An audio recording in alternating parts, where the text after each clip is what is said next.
Today we have a special story from a special guest who is very dear to my heart. And we're going to continue growing together with Dr. Alice Lee, orthomolecular doctor, as well as a psychiatrist. Fasten your seatbelts because we're going to learn and grow together. Time to dance, Dr. Lee.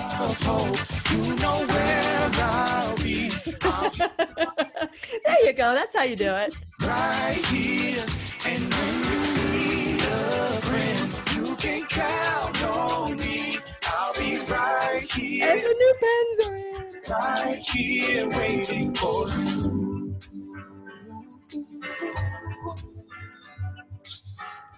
This is the place you can always turn to when you need a friend. The Lillian McDermott Show. To reach out to Lillian, visit her on the web at whenyouneedafriend.com. Now let's all learn together. Here's Lillian McDermott. Hello, my listening friend. It's so nice to meet each other on the air on this beautiful, best day ever. And for those of you who are new to the Lillian McDermott Radio Show, the purpose of the show is to provide a safe place where you can go to when you need a friend. It is my commitment to provide alternative ways to heal, and it is my mission to make awareness, responsibility, and truth a part of our everyday life. And I hope you, my listening friend, will feel empowered to embrace a new truth and live the life of your dreams. When I say embrace, I want you to know that I mean welcome, understand, look at the other side of it. Step into it. See how it would feel. That's what I mean with embrace. I'm not saying that you need to believe what we believe. It's embrace it with curiosity. Consider that there may be something else there. And so today we're going to talk about a topic that we've talked about before, but today our expert is also our teacher because of experience. And so psychiatrist and orthomolecular scientist, Dr. Alice Lee, for the first time, she's going to share her own personal story. I don't know if she's shared it in other radio shows, but at least on the Lillian McDermott Radio Show, she is opening up to you, my listening and my viewing friends, because part of her healing is sharing her story. Because of this, we can embrace the fact that perhaps many of us have gone through this trauma, but are afraid to look at it.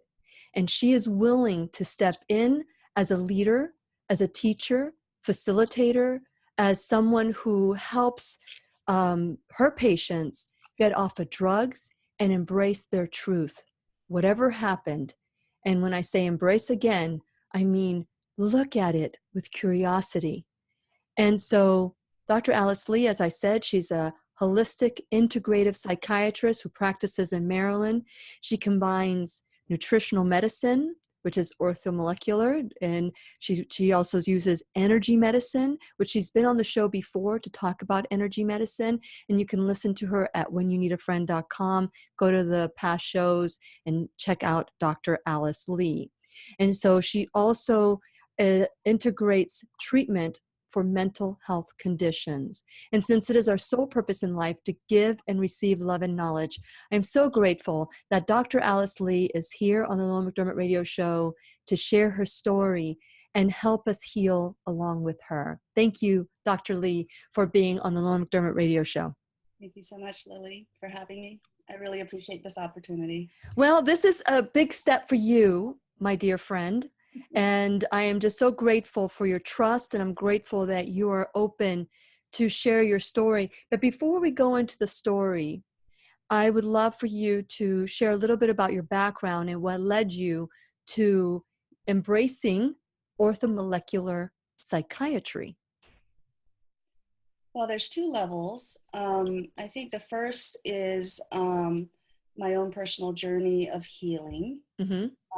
I had to go through a spell of health issues that required a little bit more attention for out-of-the-box approaches and understanding how nutrition plays a role in my own healing process. So that kind of opened me up to the possibility that nutrition can be helpful for my patients. And then at some point, my practice was filled with patients who had bipolar disorder, and they came to me with a lot of medications that weren't helping them to manage their disorder. So at that point, because I knew that nutrition was helpful, someone did suggest that a company was making a supplement that was helpful for bipolar, and I started to use it. After 3 months of consideration, that's how much, training I had not to go out of the box. Sure. To help my patients in some other way. But I eventually did do that, and the company had people that they were specifically assigning doctors to help them know how to use supplements. And I started using these supplements with my patients who had bipolar disorder, and they started to get better. They were able to lower their meds, and that was what started me on that journey. And so about a year later, I met a therapist who taught me EFT, which is an acupressure technique that integrates intention and acupressure points. So very early on in my journey, I was exposed to both the nutritional piece as well as the energy medicine piece. And by 2003, I started to go to conferences where other people who were, along the same journey were meeting, and started to kind of understand that the field that I was going in actually had a history, as opposed to, I didn't even know what I was doing initially. I didn't know that it was called an orthomolecular approach or functional approach. Got it. It was a very gradual step-by-step journey, and I'm really glad that it happened that way, because I was so ingrained in thinking that medication was the way to treat psychiatric disorders that if it hadn't been step-by-step, I don't think it would have been easy for me to make that transition. Okay. And so this today, the transition that we were talking with Dr. Lee is what most doctors have to go through. You're being trained to prescribe medication.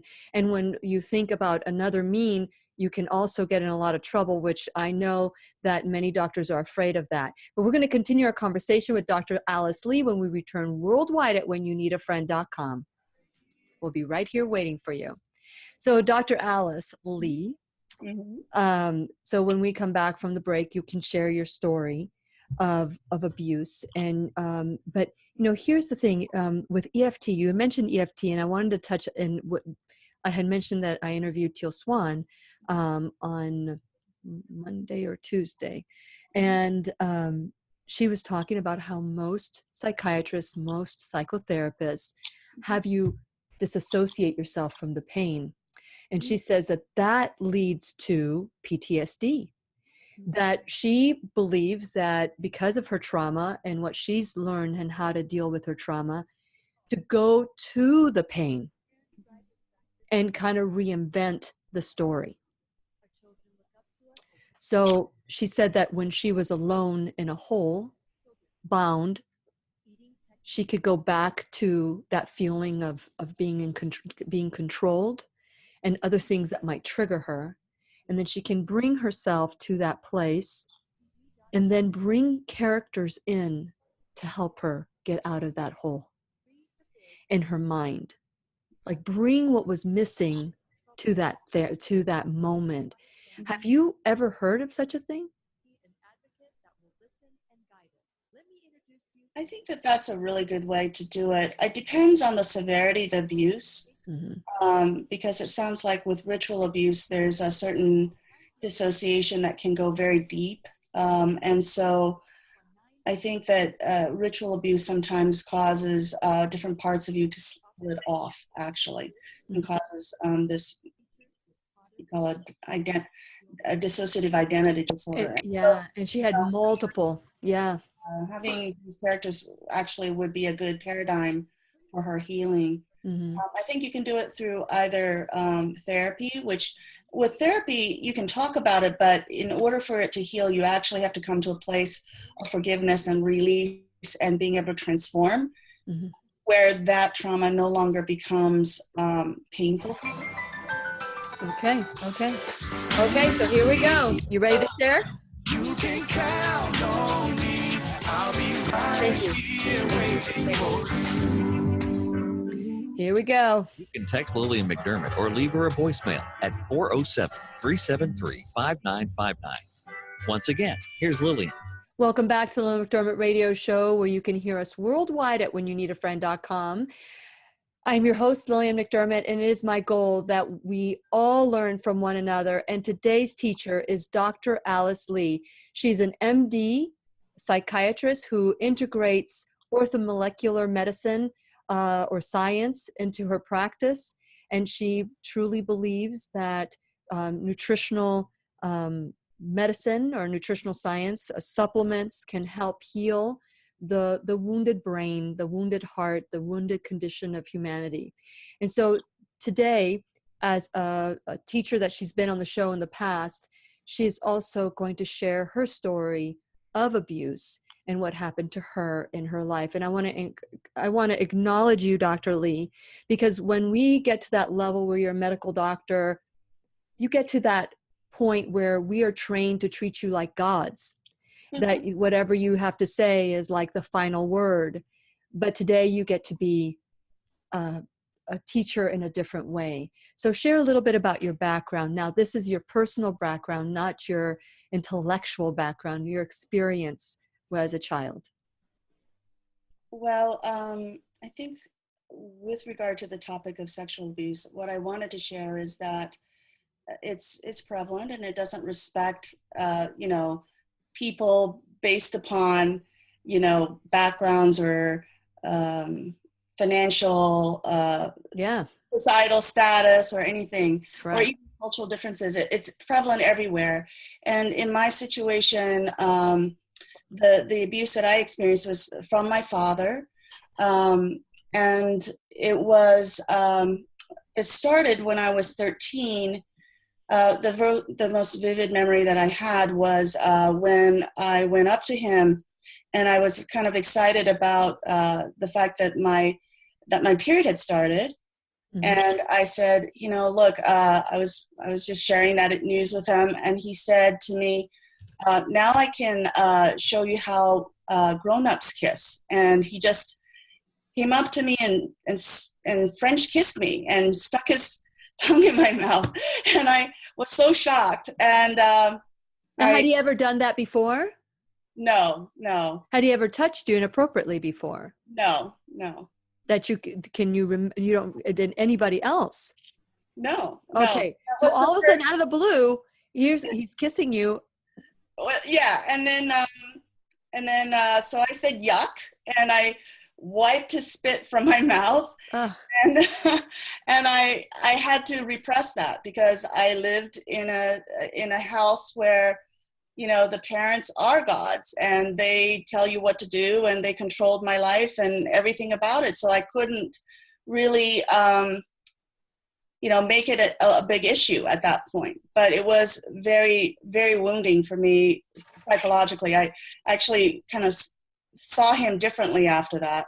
But after that, as I kind of developed physically, there were more incidences of inappropriateness. But my father was also inappropriate, not only with me, but with other women. And I learned about those incidences because I was observant. And I also heard from one particular woman whose sister was kind of sexually assaulted by my father and had to, she actually had to leave America. She was actually a student from China, and she actually had to go back to China because she became mentally ill. And I think part of that was the trauma of not being able to have this person that she had looked up to. Like my father was someone that she had looked to for support in America while she was a foreign graduate student.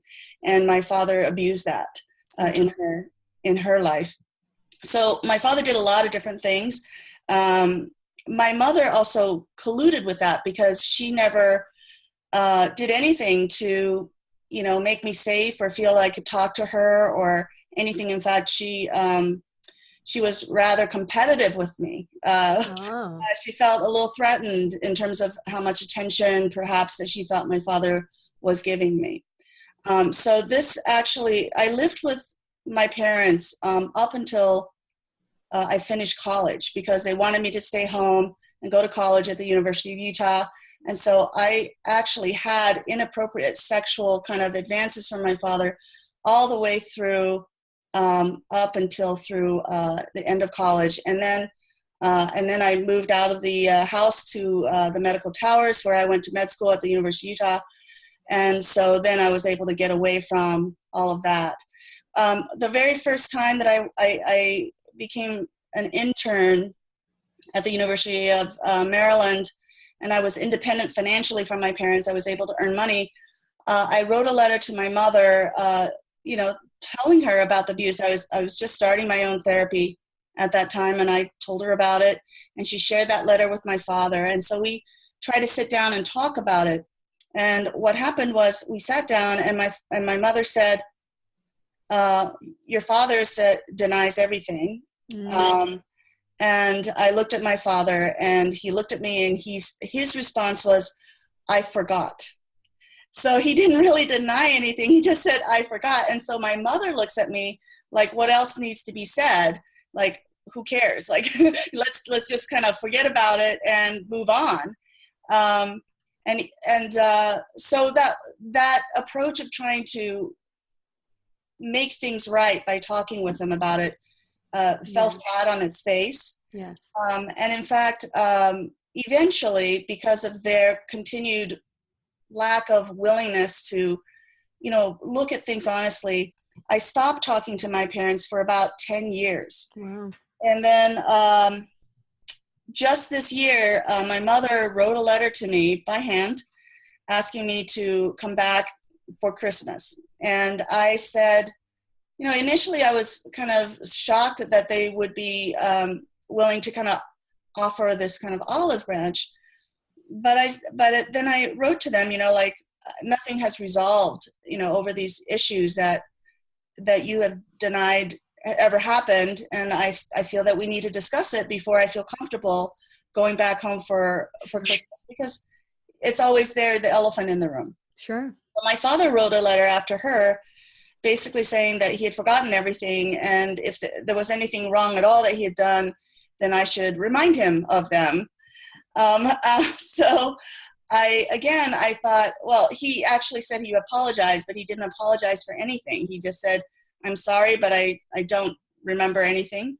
And so is that normal though, in your healing people, helping people kind of bring their memories back? Is it normal for the abuser to kind of conveniently forget that they've caused harm upon another person?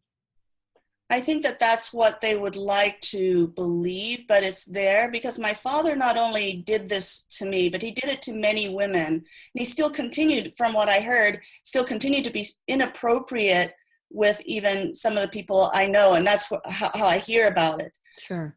So he can't possibly not know. He just doesn't want to look at it.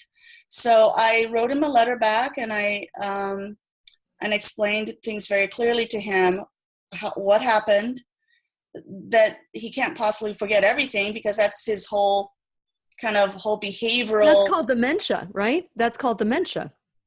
Is he demented? Well, he isn't. He has a clear mind. He's still active. He's healthy. So I don't think it's that. I think he just wants to not do the work. Yeah. And so when I wrote the letter to him, I never heard back from him because I don't think that the truth is what he was interested in. He just wanted what he wanted. He wanted to just have it all back in terms of the relationship without having to really do the work of looking at change and taking responsibility for his own behaviors in the past. And I think sometimes, I think back and that letter that I wrote to my father recently, I think that is also an act of love and also of faith, because I believe that it's important for my father to have an opportunity to know the truth rather than to continue to kind of hide in his delusions or whatever it is that he wishes to have. I think there's a difference between that and forgiveness. Meaning that I do forgive my parents. I do understand as a psychiatrist where they came from and why those kind of things may have happened. I don't think of my father as just a perpetrator. I think of him also as a victim. So all of those things are understood, but at the same time, you want them to do the work. You want them to look at the matter seriously and take me seriously. Okay, so along with that, because this is the hamster wheel that I see people get in when they're trying to deal with, acknowledge the pain that the body feels, that the brain wants to neglect. And there's a couple of things, there's so many things I want to say, because I remember you telling me your story when you're going to medical school and how you got sick. You just said you left the home after that, and your body was trying to tell you a bunch of stuff, but the medical profession was giving you drugs to numb it up. And that's your journey, that's your story that helped you become orthomolecular, you know? And so, but the next thing is that there are times where the people that violate us refuse to do the work, but that does not keep us. That should not keep us from doing our own work, regardless of whether or not the person who violated you, violated us, violated whoever, that we need to continue our growth regardless of their denial. Absolutely. And I think that can be a very creative, strengthening process. Like when you come from a place where you're wounded or broken, or you experience something, the first thing is to think of yourself as irreparable, like the damage. You're broken. Yeah. But I really truly think that life is kind of just the opposite, that it gives us these challenges almost as if it was Play-Doh or sand in the sandbox, and it challenges us to make something of it. Mm-hmm. And I think that that's the transformative process and a creative process that we can then exert upon some substance, some experience that we have in our lives, and transform it for good. And I think that we all have that innate ability, that power within us to take any experience that may be damaging initially to us and transform it into something that can be extremely powerful and good for others and for ourselves. Absolutely. I mean, and I've said this often on the show, and I've learned this, so I'm sure that this is not something I have made up, but everything, and it's in the Bible, for Pete's sake, everything in life works for the good of all. Not just my good, not just for your good. It works for the good of all. So what does that tell me? That everything has a purpose. This abuse that you endured, Dr. Lee, although I'm so sorry that you went through that. If I look back and I look at the responsibility questions on your life, it created the person you are today. And you championed so many people to get off of drugs and live the life that they want holistically and naturally. And you've been able to empathize with these people because you now know what it's like to feel that you don't matter. Does that make sense? That's really the most important core lesson, is to have compassion and empathy through these experiences. And that's what makes you who you are, and such a great healer. And we're going to continue our conversation with Dr. Alice Lee when we return worldwide at whenyouneedafriend.com. If you have any questions, any comments today, 407-373-5959, and share your thoughts. We'll be right here waiting for you. It makes sense, Dr. Lee. It makes sense now. I think back at all the time. I remember our first conversation. Remember? Who's this? What do you want? it's like you thought I was gonna, you didn't know what I wanted, and to bring. Oh, you mean like when you first called me? When I first called you.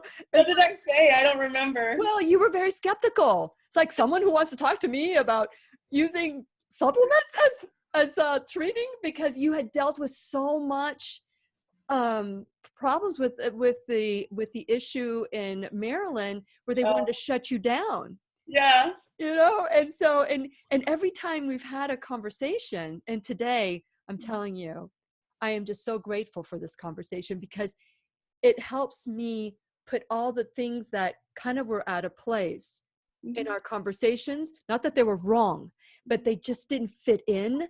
Like, why would someone as brilliant as you develop some health issues in med school, depression in med school, unless there was something underlined that you never shared? The depression actually happened in my second year of residency. Yeah.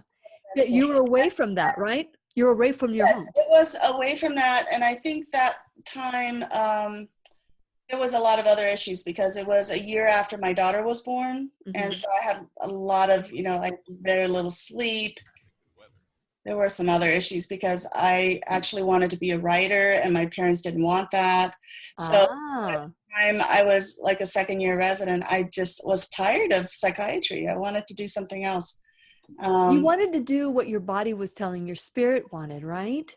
Exactly. So I was depressed because I didn't want to stay in psychiatry. So they wanted to medicate me for that. Anyways, and I was tired. I was just tired of the whole grind, med school, psychiatry. I'm glad I'm here now, though. Yeah. If you look back, I mean, isn't that the sign that you have arrived or that you've made it to a certain place? And I always say, when I went hiking for the first time, I even wrote an article about this, we could become overwhelmed with the top of the mountain. Yeah. But the first thing I did was buy some boots. That was the first thing. I looked at boots. I wasn't looking at the top of the mountain. Yes, I knew that's where I was going to go. But it started off with boots and picking up the right boots for me. I spent a lot of time looking for this. And so that is true in our life. And when I got to the top of the mountain and I looked back and I saw the beauty, the blood, sweat, and tears that went through it, the refusal to pee and poop that I went through during that time. And looking back, you can say, wow, look how far I've come. That's true. And that's what I'm doing with you right now, because I'm taking all the shows that you've been on the air. Now you're a proud supporter of the Lillian McDermott radio show. You're on my favorites page. And so look at how far we've come, Dr. Lee, from that first conversation. Why would you want me to be on your show? What are we going to talk about?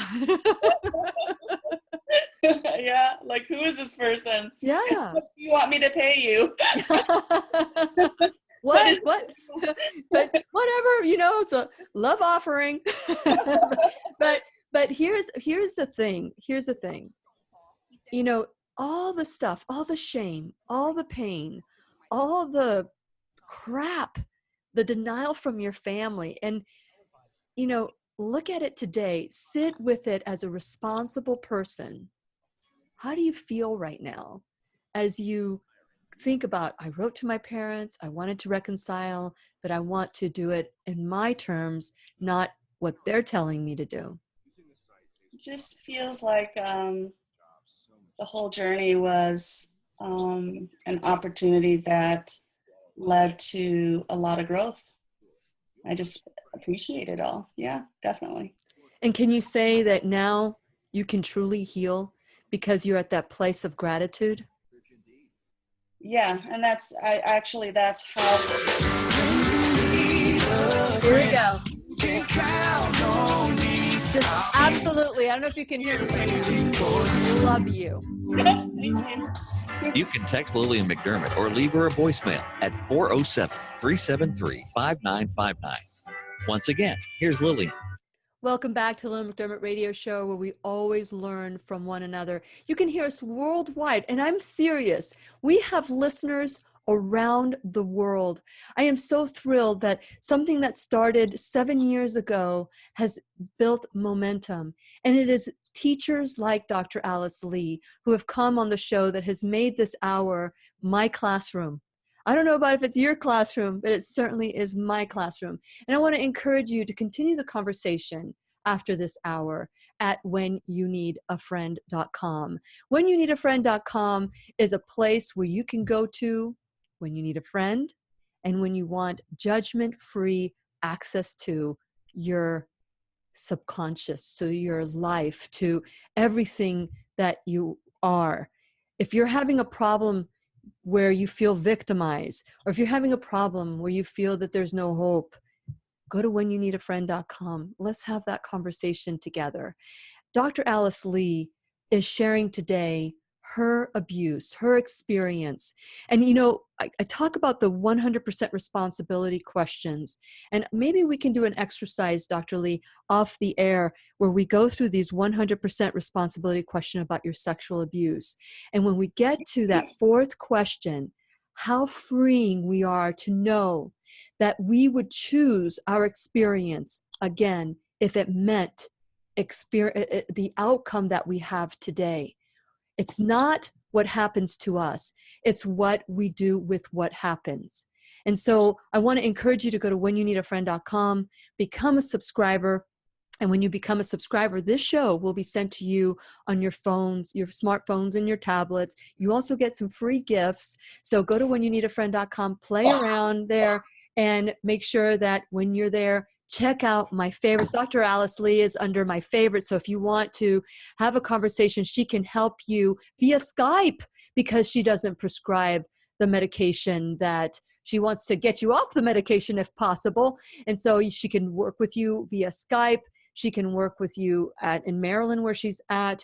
And so I want you to go to my favorites. Also go to my sponsors. These are people that have stepped up and said, you know what? I believe in the show. I want to associate myself with the show. So please make sure that you go back to these sponsors, these favorites, then go back and figure out different ways that you can support them the way that they're supporting the show. Make sure that when you're on whenyouneedafriend.com, you click on all my social media, including my YouTube, because our show is recorded when you're listening to commercials.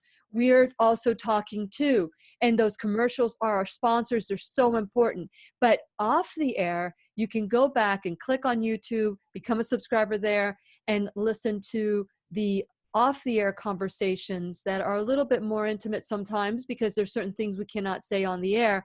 And so I want to encourage you to go there. Also like me on my social media, check me out on demand, on podcast, and you can call, leave a message, 407-373-5959. Text me what you are thinking about today's show of sexual abuse. Dr. Alice Lee is a integrative psychiatrist. And when I say integrative, she takes the best of the East and the West has to offer and supplements and nutrition and all these wonderful things that might make you feel that you need a pill to alter your mood.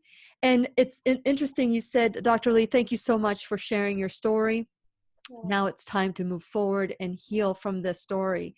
Like all of us, you could stay, you could stay in that story and let that story define you.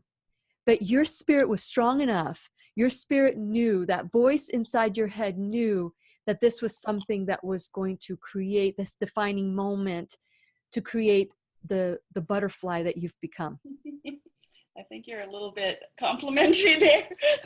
No, I'm absolutely not. I mean, so there's so many things, with you. This is the first time that I hear, and I'm shocked that you had not experienced abuse before the age of 13 when your dad gave you a French kiss. And I'm not talking about the French kiss that goes from cheek to cheek. I'm talking about full tongue and everything. So I'm talking about someone that, abuse, is it abuse? Does it start with abuse like that? That was like inappropriate in so many different levels. However, when you're a child, it starts with seduction, candy, or, so let's talk about the shame that you've experienced throughout your life because this happened. And it wasn't something that you created in a way that you said, oh, I want this experience for me. It's something that happened to you.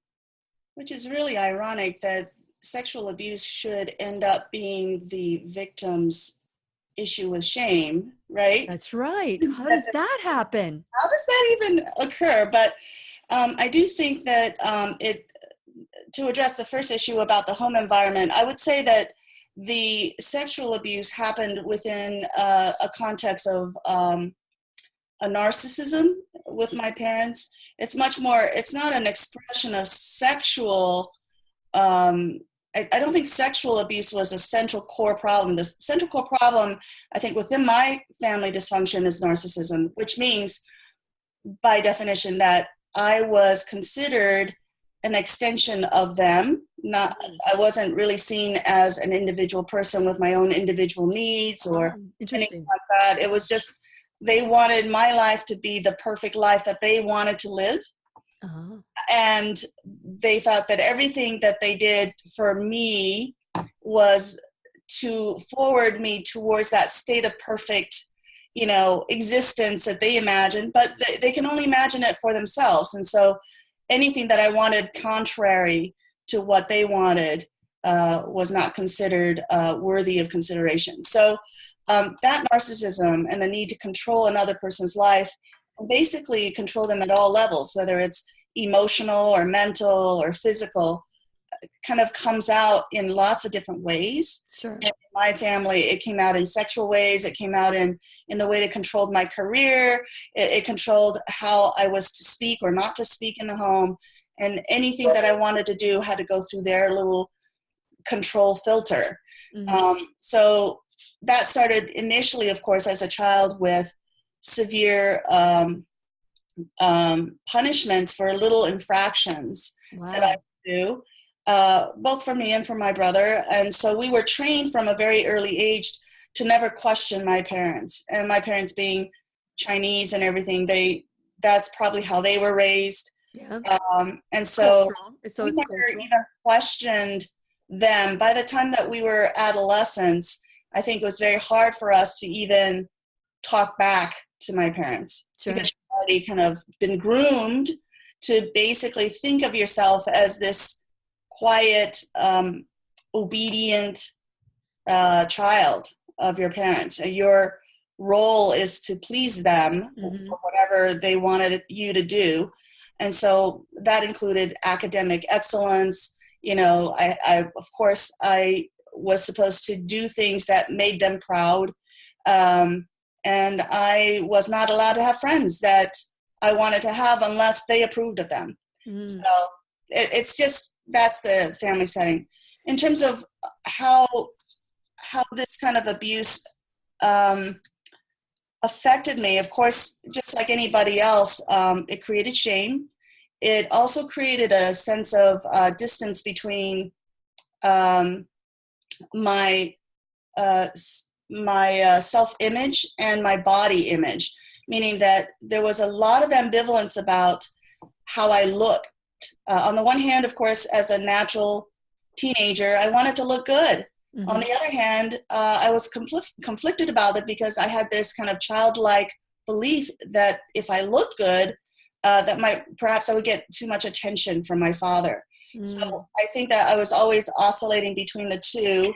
And I also noticed that my father often commented on my weight.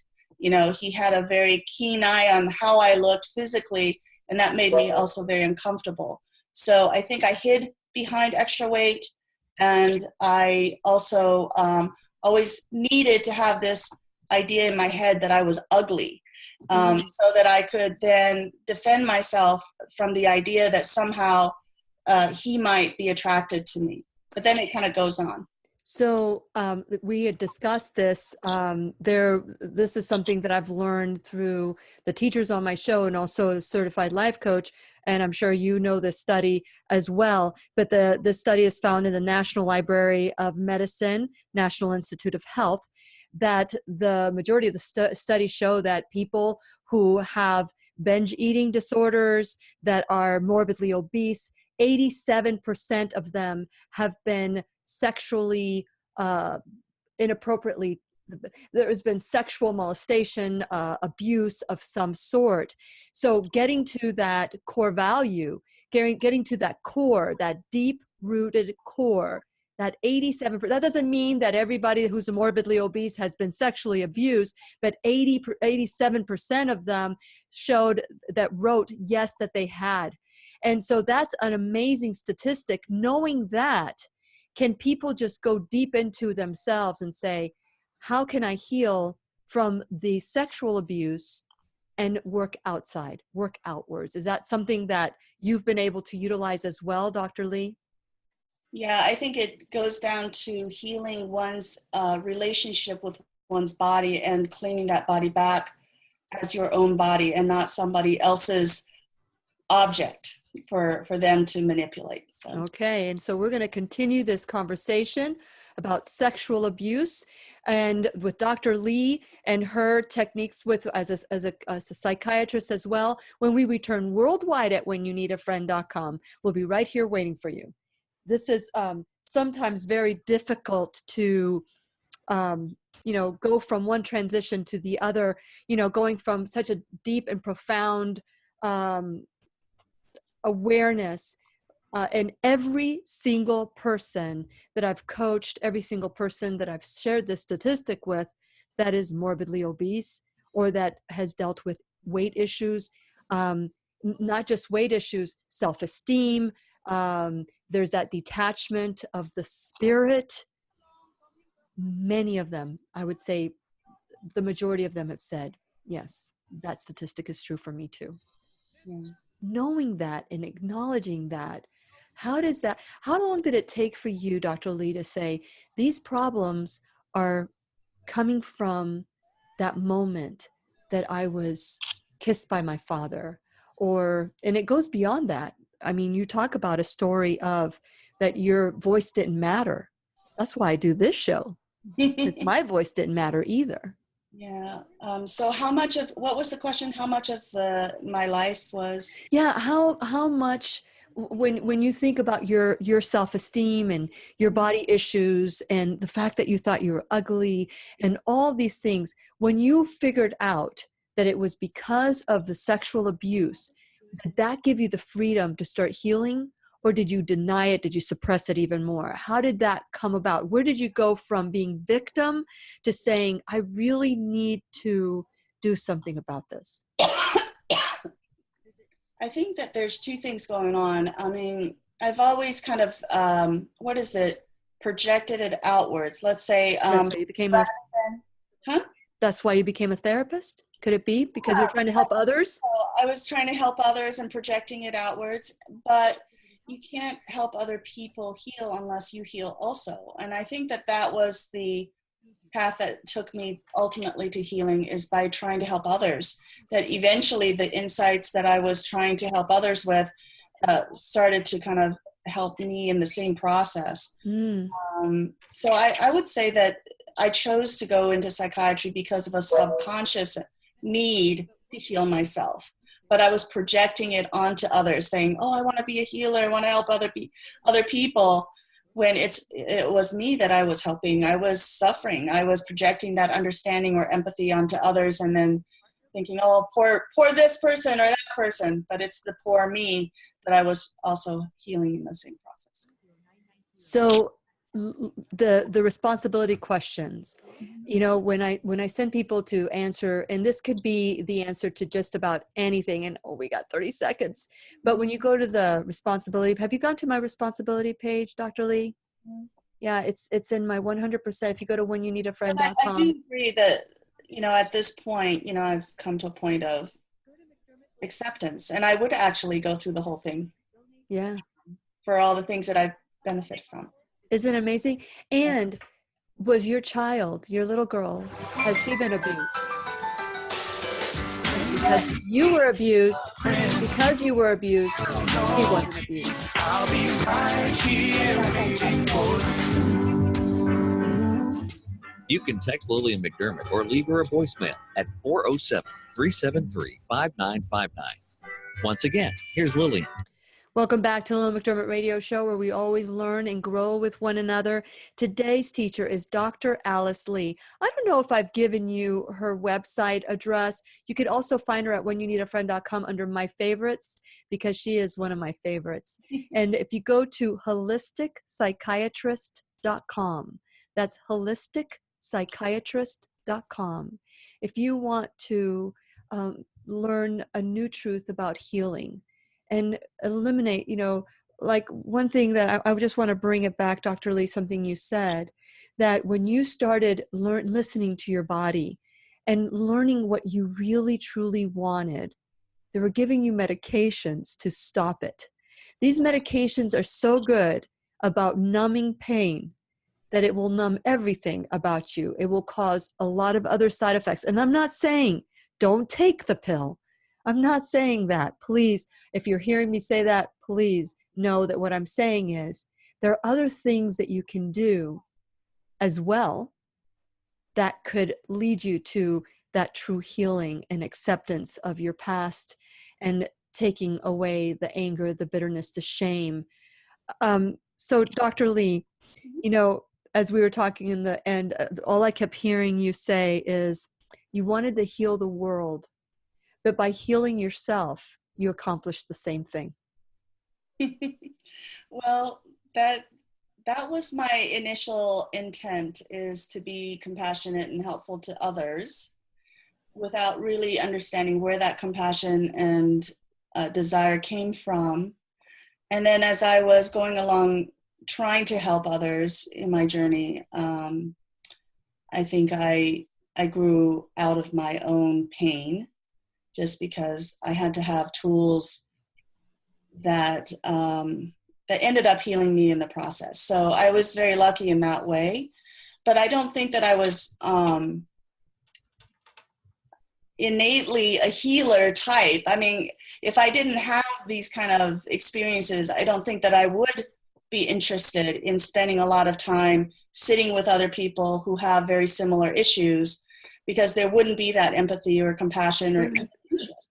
Yeah, right. That's right. And because you endured the abuse and because you went through it, you knew the signs and you protected your child.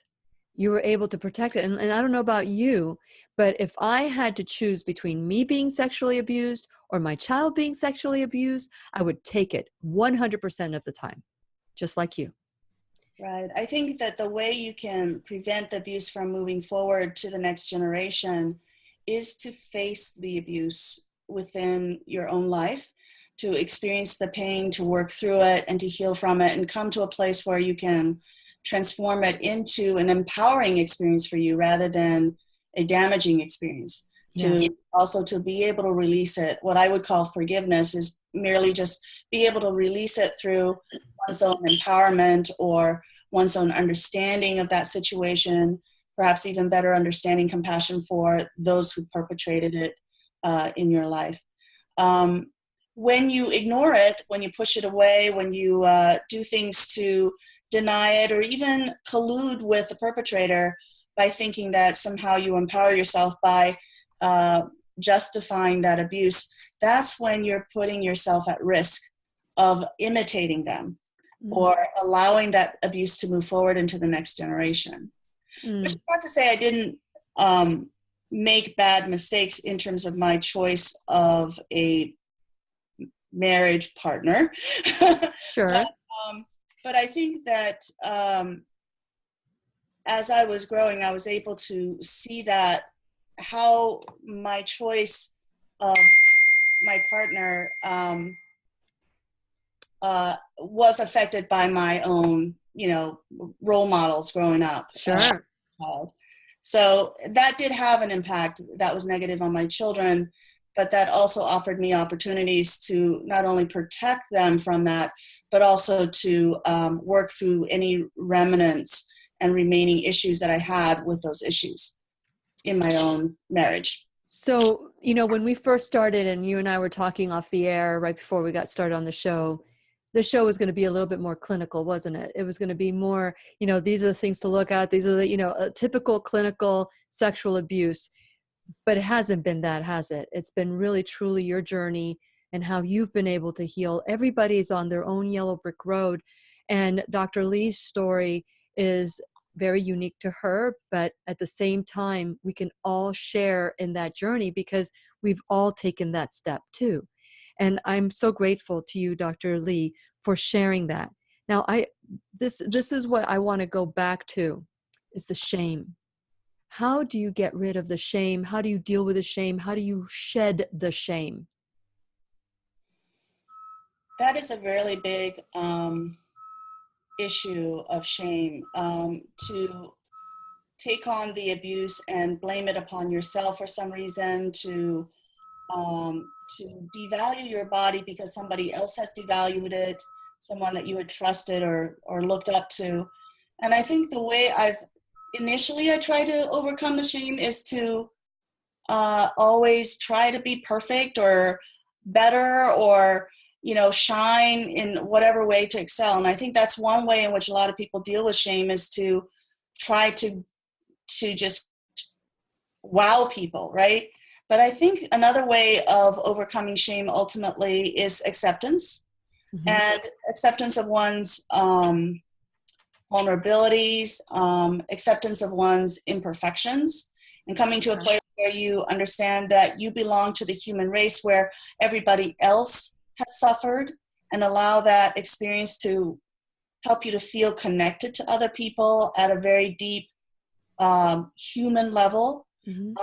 That, I think, allows shame to be processed through a little bit of a different avenue. So rather than saying, I'm better than other people, and that's why I don't need to be ashamed, you can come from a different angle, which is, I am like everyone else, and therefore I don't need to be ashamed of this. I can share this experience and not feel like I am less than someone else. In fact, I am like everyone else through this experience.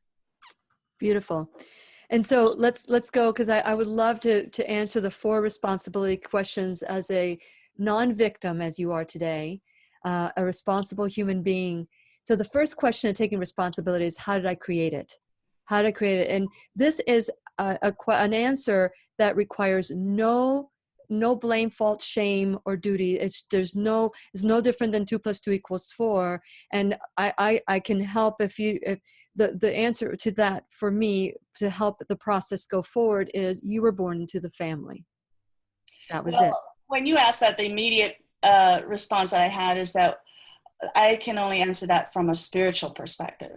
Mm-hmm. That those kind of experiences has to have a bigger context, and that we choose these kind of experiences because we are brave.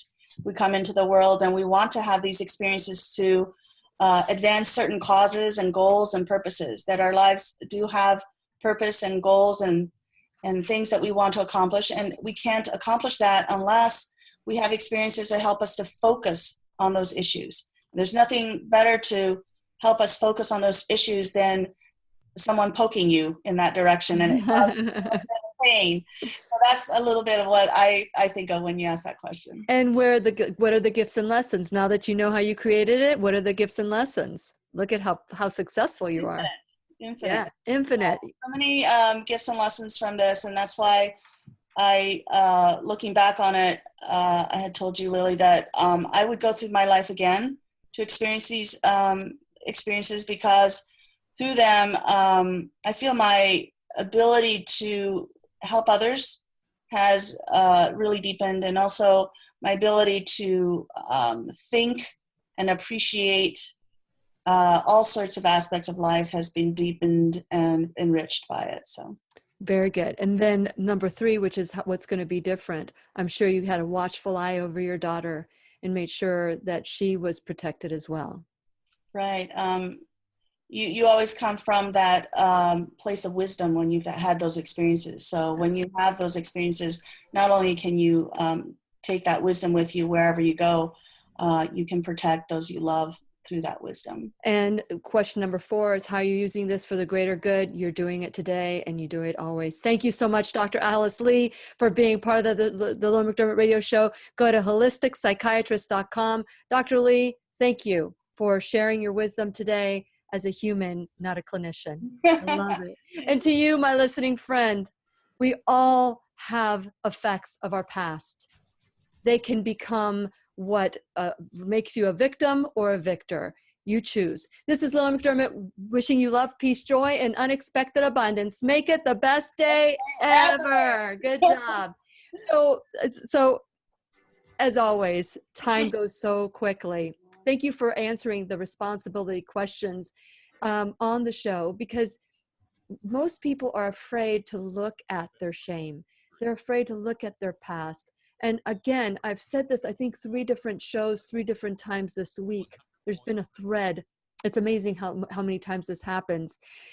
The thread is this, that people would rather cut off, extract, throw away that memory than to deal with it.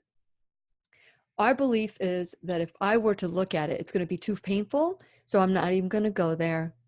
But the reality is, so I was sharing this with this person I was coaching, and she said, because she said, I just want the memory gone. I don't want to deal with it. I want it gone.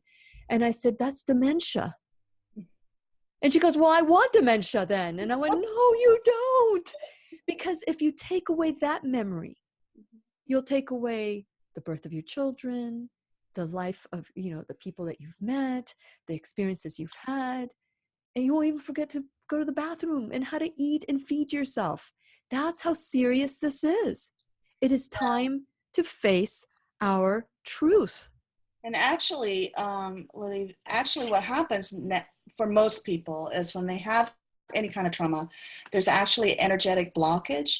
You can actually muscle test people, and you can see that when they're actually tuning in on that trauma, the energy actually dips. So they're not as strong when you muscle test them. Wow. And after we do EFT or successful therapy in which they can address that particular trauma and come to a place of empowerment as opposed to feeling traumatized or hurt by it, then when they go back to that same experience, they're thinking about it and you muscle test them, the energy is now flowing again and they can be strong.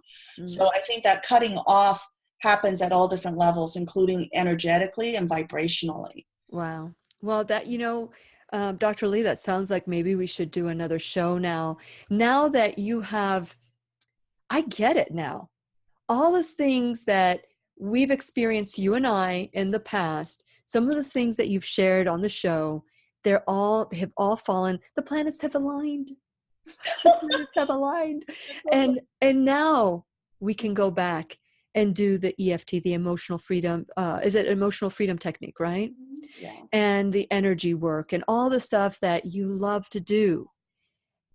But now it makes sense to me why you have gone through talk about the fourth level of responsibility, which is giving back. That is something that you were there probably before you were at stage 1 or answering question number 1. You immediately went to 4 so that you can help others for the greater good. But here's the thing. When we're constantly helping others and we neglect ourselves, the shame is also, I'm going to be seen like a fraud. Yeah, that's true. And I think that is not a healthy thing to always be projecting it onto others, because I wasn't fulfilling what it is that I needed. Mm-hmm.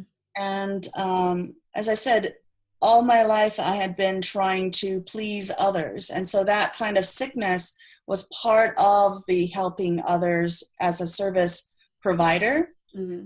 And until the helping others becomes an aspect of something I wanted innately from myself because of love, as opposed to pleasing others and making sure that others like me, that kind of dynamic is always going to show up in your own healing process with other people.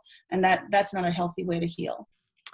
Very good. And, one of the things that you had mentioned when we were talking about all the clinical stuff you wanted to talk about, I want to address one, because there are people that, you remember what happened with your father. You were 13 years old. It's not like you're a child or an infant that were being molested at the age of 3 or 2 or 4.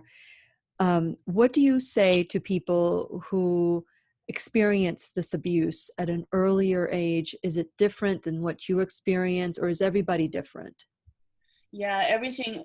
That's why one of the things I wrote down is how sexual abuse affects someone depends on the age it occurred, is one of the top things I listed, because the earlier it happens, it's almost like the more at the root of the tree it actually occurs. So there's a kind of a generalizing effect that's even bigger.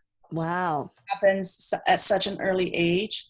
Like for me, it happened at age 13. So there's more of a cognitive, verbal way in which I can process that information. But when it happens, let's say at age 2 or 3, there's really not that verbal cognitive development yet to process that kind of experience. And so it goes into a level where it's just in the background, like an emotional background. And you don't even notice that it's there, but it can cause a switch. It can cause a switch from love to, hate, truth to lies, all of those things. There's a scripture is in Romans that talks about, how when you cannot speak, the spirit groans. And we tune into that groaning. And it's Romans 8. Wow. I love Romans 8. I do.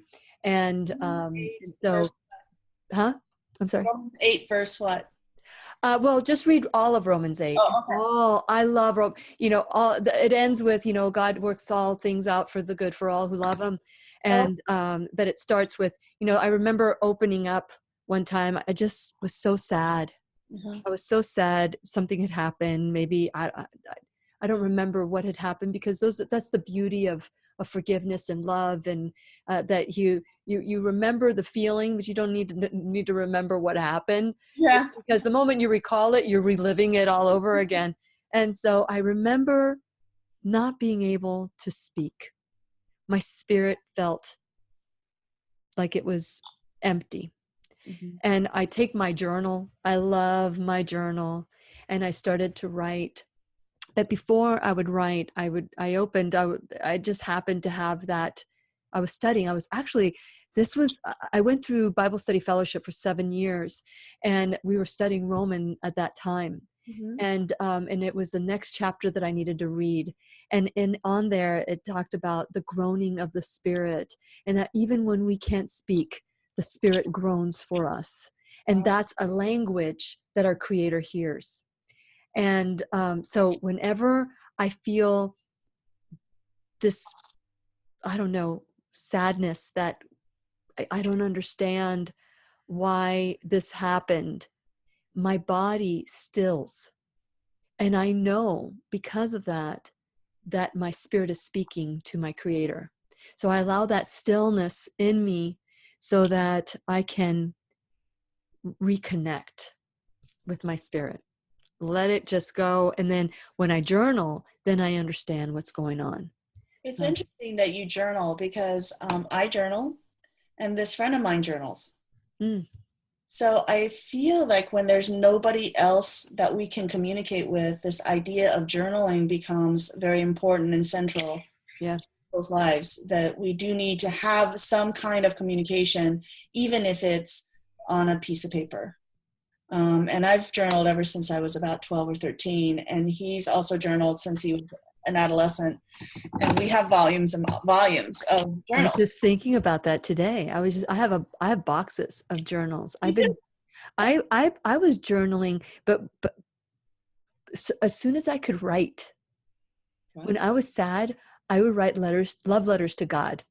Wow. I was probably like 5 or 7, probably the first memory of journaling. And I would take my letters and I would fold them tiny, and I'd put them in my nightstand. And I had like stuff, and I ended up throwing those away. And it wasn't until 1999 or that we were encouraged to do a gratitude journal. And you could only write things that you were grateful for in this journal, because it's our nature to awfulize a lot. It's like, this went wrong, but this was an opportunity to kind of take inventory of everything that went well. And all of a sudden it dawned on me, I've been doing this since I was a little kid. I didn't know it was called journaling. But I feel so good after I'm done, because not only do I write, but I listen to that voice within. Yeah. Do you do that too? Yeah, sure. Isn't it great? I didn't know other people did that. Yeah, I do all sorts of different ways of journaling, but I do feel like when you journal, you start off by writing about things, and then, of course, what happens is that you start to connect to that kind of spiritual connection, and the insights kind of flow through, and so your journaling becomes a dialogue in a way between yourself and the higher self or God or whatever it is, and you come out the other end having healed through that journaling process. So yeah, definitely. I love journaling. And I, there's just so many shows that we can go from here. I would love to talk about abuse and the clinicals. The preparation that you did today, I would love to have that show. But today was about you.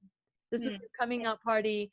And this was, how do we heal really? Not the clinical healing, but the real true, how did you heal?